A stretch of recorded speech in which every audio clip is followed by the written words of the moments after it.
हम अपने MM channel के साथ हाजिर हैं। तो बच्चों, आज मेरी कहानी है चूटियों की, जो अपनी बस्ती बनाई हुई थीं। ज़मीन के नीचे उन्होंने अपना घर बसाया हुआ था। एक झुंड था चूटियों का।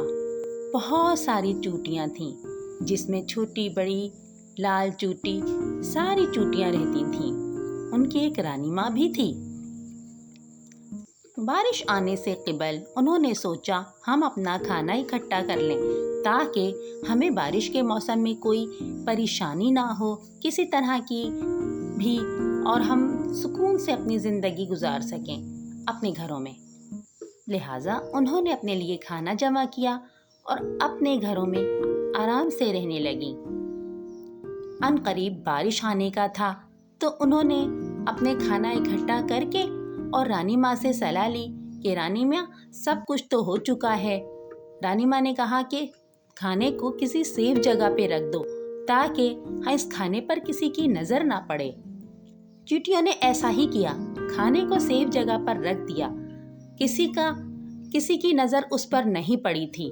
मगर जब बारिश का दिन करीब आ गया और बारिश शुरू हो गई, तो हरे टिड्डे, जो बहुत झुंड के झुंड निकलते थे, उन्होंने खाना देख लिया और चूटियों को भी।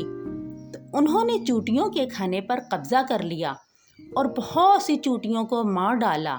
जब कई चूटियों की जानें चली गईं, तो चूटियों ने परेशान होकर रानी माँ से सलाह ली कि अब हम क्या करें।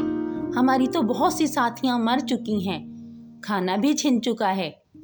तो रानी माँ ने मशवरा दिया कि अब हमें अपना खाना तो बचाना ही पड़ेगा, साथ ही अपनी जानों की हिफाजत भी करनी पड़ेगी। उन्होंने अपनी जानों की भी हिफाजत की और खाने की भी, मगर खाना तो तबाह हो चुका था और कई जानें भी। और टिड्डे तो बाज ही नहीं आ रहे थे, वो तो चींटियों को मारने पर तुले ही हुए थे।